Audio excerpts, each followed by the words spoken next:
नमस्कार दोस्तों, स्वागत है आपका हमारे चैनल भक्ति बाइट में। क्या आपकी जिंदगी में भी पैसों की तंगी चल रही है? क्या बिजनेस में बरकत नहीं हो रही? कभी कभी ऐसा होता है कि काम करते करते सब रुक जाता है और आपको समझ नहीं आता कि क्यों। अगर ऐसा है तो आज का संदेश आपके लिए ही है। आज से आपकी जिंदगी बदल जाएगी। बस आपको पूरी आस्था और विश्वास के साथ इसको अपनाना है, फिर बाकी सब वही देख लेगा। तो चलिए आज के संदेश की ओर चलते हैं। एक सवाल पूछा गया है जो कई लोगों का सवाल होता है।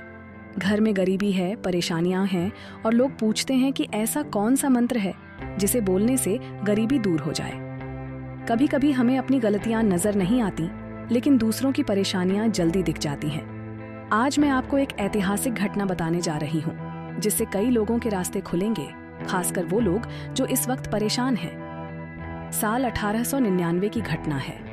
एक महान संत हुए थे, संत संगत सिंह जी, जिन्हें कबालिये वाले संत कहा जाता था।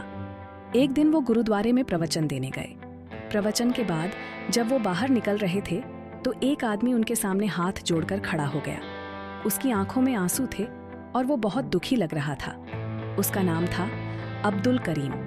अब्दुल करीम ने संत से कहा, हे संत जी, मेरी मदद करो, मैं बहुत समय से परेशान हूँ। आज आपके प्रवचन सुनकर मन को शांति मिली है। आप अल्लाह के बंदे हो, मुझ पर रहम करो। संत जी ने पूछा, क्या परेशानी है तुझे? अब्दुल करीम ने कहा, मैं कई महीनों से दर दर भटक रहा हूँ। कई दिनों से ठीक से खाना भी नहीं खाया। घर वाली बीमार है, भीख मांग रही है। यहाँ गुरुद्वारे में खाना मिल रहा है और रहने की भी जगह मिल गई है, पर यह भी कुछ दिनों में छोड़नी पड़ेगी। मेरी गरीबी दूर हो जाए तो मेरी जिंदगी संवर जाए। संत जी ने उसकी बात सुनी और कहा, मुझे तेरी सोच पसंद आई। तू इज्जत की रोटी कमाना चाहता है, भीख नहीं मांगना चाहता। मैं तुझे एक पंक्ति दे रहा हूँ, इसे दिन रात पढ़ते रहना, तब तक जब तक तेरी गरीबी दूर न हो जाए। संत जी ने कलम और कागज मंगवाया और अब्दुल करीम के लिए एक पंक्ति लिखी। उसे देते हुए कहा, तू बस इसे पढ़ते रह और अल्लाह तेरी मदद करेगा। अब्दुल करीम ने पूरी आस्था के साथ उस पंक्ति का जप करना शुरू किया। कुछ ही दिनों में एक चमत्कार हुआ।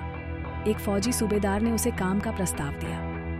अब्दुल करीम को रहने के लिए मकान और काम मिल गया और उसकी तनख्वाह भी अच्छी हो गई। लेकिन उसने वो पंक्ति पढ़ना नहीं छोड़ा। उसने समझ लिया था कि ये पंक्ति उसकी जिंदगी बदल सकती है और वो इसे पूरी निष्ठा के साथ जपता रहा। धीरे धीरे उसकी मेहनत रंग लाई और वो तरक्की करता गया।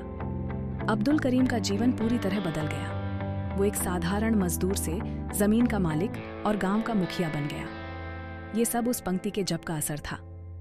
तो दोस्तों, वो पंक्ति थी, प्रभु के सुमिरन रिद्ध सिद्ध नौ निध।